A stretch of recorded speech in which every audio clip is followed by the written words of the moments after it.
Hello dear, कैसे आप सब। मैं रोहित, आप देख रहे हैं रोहित चैनल। आज हम बात करने वाले हैं राजस्थान इंस्ट्रक्टर के जो बैक ईयर के जो प्रीवियस एग्जाम के क्वेश्चन है, जो आरएसी एग्जाम में बहुत बार पूछे जाते हैं, उन क्वेश्चनों के बारे में।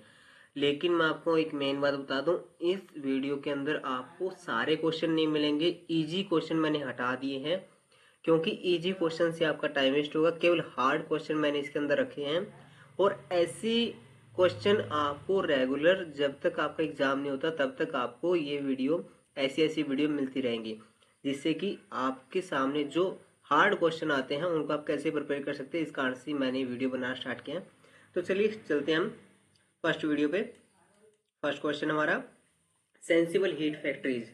सेंसिबल हीट फैक्टर क्या है? Sensible heat divide by latent heat, total heat divide by sensible heat, option C latent heat divide by sensible heat and option D sensible heat divide by total heat.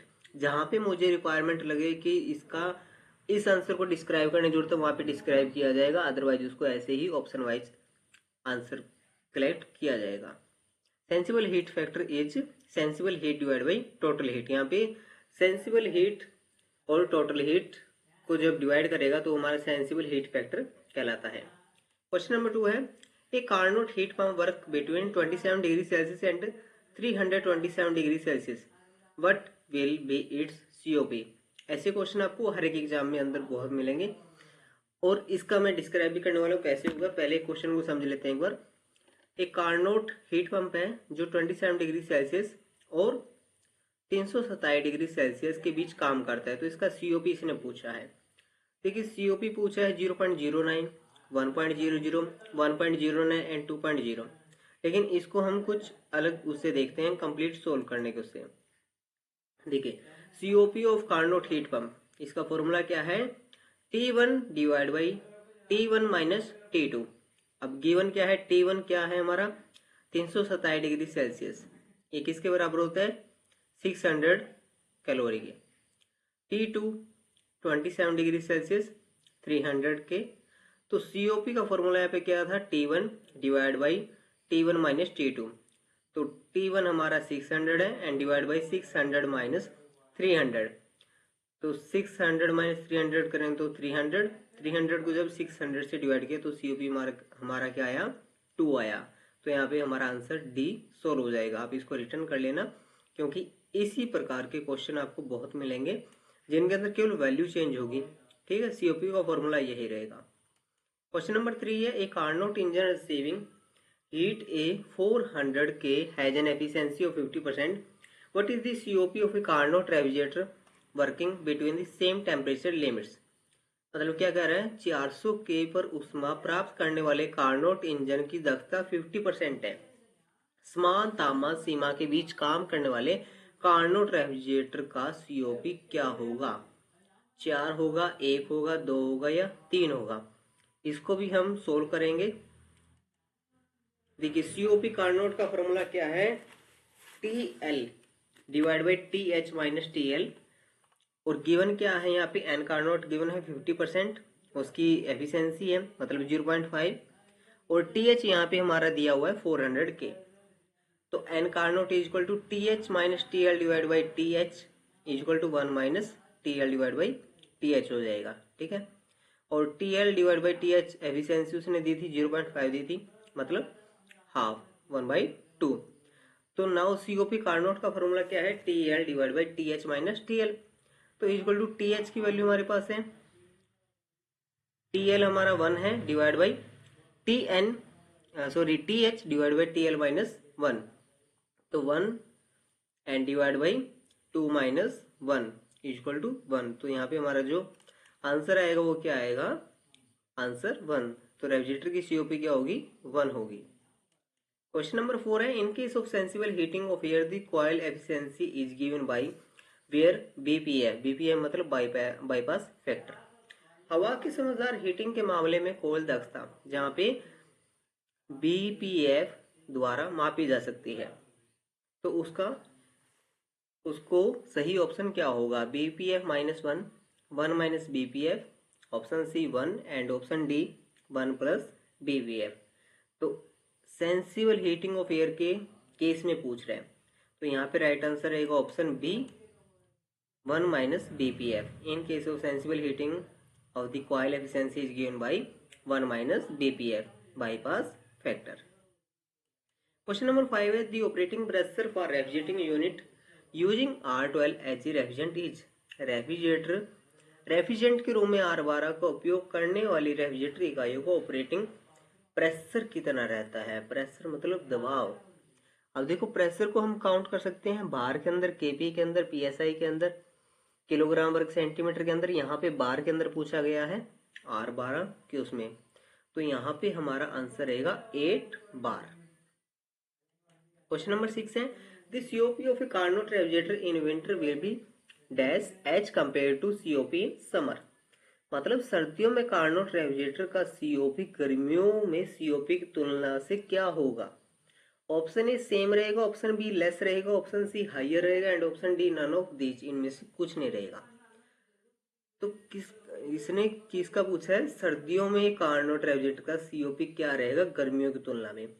तो हमेशा क्या रहता है? वो high रहेगा। ठीक है। क्वेश्चन नंबर 7 है the freezing point of sulphur dioxide.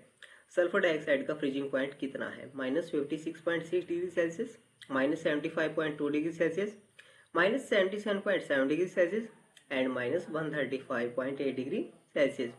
तो सल्फर डाइऑक्साइड का फ्रीजिंग पॉइंट हमारा होता है -75.2 डिग्री सेल्सियस। क्वेश्चन नंबर 8 है centrifugal compressor are typically used for refrigerant that required. Most important question, आप इसको अलग से रिटर्न कर लो, बहुत बार एग्जाम के अंदर आता है। सेंट्रीफ्यूगल कंप्रेसर जो है आमतौर पर आवश्यक रेफ्रिजरेटर के लिए प्रयोग किया जाता है।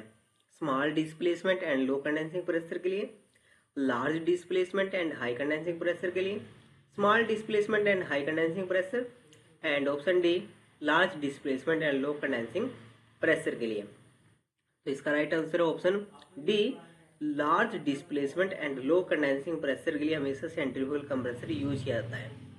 ठीक है। क्वेश्चन नंबर 9 है विच quality of A refrigerant is very important for domestic purpose. घरेलू प्रयोजन के लिए रेफ्रिजरेटर में कौन सी गुणवत्ता बहुत इंपॉर्टेंट है? ऑप्शन ए नॉन कोरोसिव होना चाहिए, ऑप्शन बी नॉन टॉक्सिक होना चाहिए, ऑप्शन सी इनफ्लेमेबल होनी चाहिए, option D high latent heat होना चाहिए। डिपेंड ये करता है आप ऑप्शनों को कैसे देखते हैं, क्योंकि इसने केवल एक ऐसा पॉइंट पूछा है जो कि मोस्ट इंपोर्टेंट है डोमेस्टिक के लिए। तो मोस्ट इंपोर्टेंट डोमेस्टिक के लिए क्या है यहाँ पे? वो नॉन टॉक्सिक होना चाहिए, जहरीला नहीं होना चाहिए। क्वेश्चन नंबर 10 है what is the use as a refrigerant. A refrigerant के रूम में किसका उपयोग किया जाता है? Option A in the production of liquefied gas, option B producing externally low temperature, option C formation of solid CO2 and option D all of the above. तो a refrigerant में ये सब यूज होते हैं, तो इसका आंसर है option D all of the above. Question number 11 है which of the following is not a primary refrigerant. Primary refrigerant के अंदर इनमें से कौन सा नहीं आता है? Bryan, NH3, F12, F22। तो ब्राइन जो होता है वो एक सेकेंडरी रेफ्रिजरेंट होता है, वो प्राइमरी रेफ्रिजरेंट नहीं होता है। इसका आंसर ब्राइन इसका करेक्ट आंसर रहेगा, बिकॉज सेकेंडरी रेफ्रिजरेंट में 3 होते हैं, water, brine and glycol. Question number 12 है why is the operator use. Operator का यूज क्यों किया जाता है? Option A to observe heat, heat को ऑब्जर्व करने के लिए, option B to decrease the refrigeration effect, refrigeration effect को कम करने के लिए, option C to reject heat, heat को रिजेक्ट करने के लिए and option D to improve COP, COP को इम्प्रूव करने के लिए। डिपेंड ये करता है कि आप कितना पढ़े हो। यहाँ पे इस क्वेश्चन को थोड़ा सा अगर देखा जाए तो हर एक ऑप्शन को ऐसा सिमिलर बनाया है कि आप कंफ्यूज हो जाओगे, लेकिन इसका राइट आंसर क्या रहेगा? Option A to observe heat, क्योंकि हीट के ऑब्जर्व करने से इम्प्रूव सीओपी भी होगी, हीट भी रिजेक्ट होगी और रेफ्रिजरेशन इफेक्ट भी सब वहाँ पे डिक्रीज होगा। क्वेश्चन नंबर 13 है how is the cascade system achieved. Cascade प्रणाली कैसे प्राप्त की जाती है? Option A VCR system in a parallel combination, VCR मतलब vapour compression refrigeration system, option B VCR system in a series combination, option C VAR vapour absorption refrigeration system in a series combination and option D vapour absorption refrigeration system in a series combination. तो इसका right answer है option B VCR system in a series combination. How is the cascade system achieved?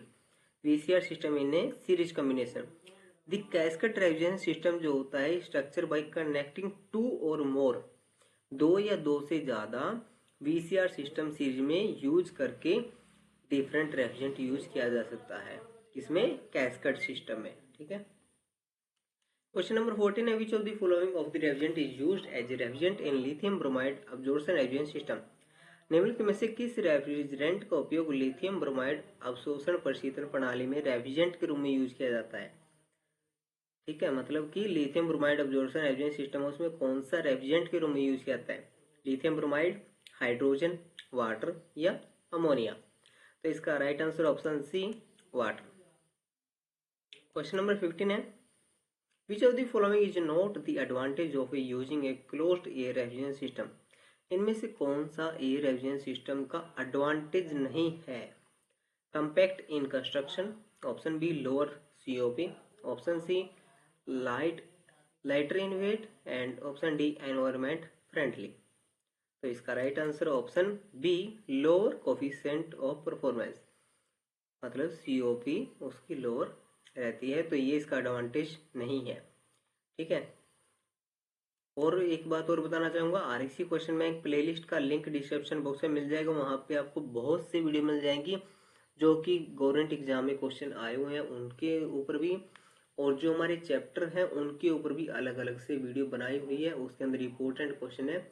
एक बार वहाँ पे जाके जरूर read करें ताकि आपको एग्जाम के अंदर किसी भी क्वेश्चन का हल सोचने में टाइम ना गुजारना पड़े।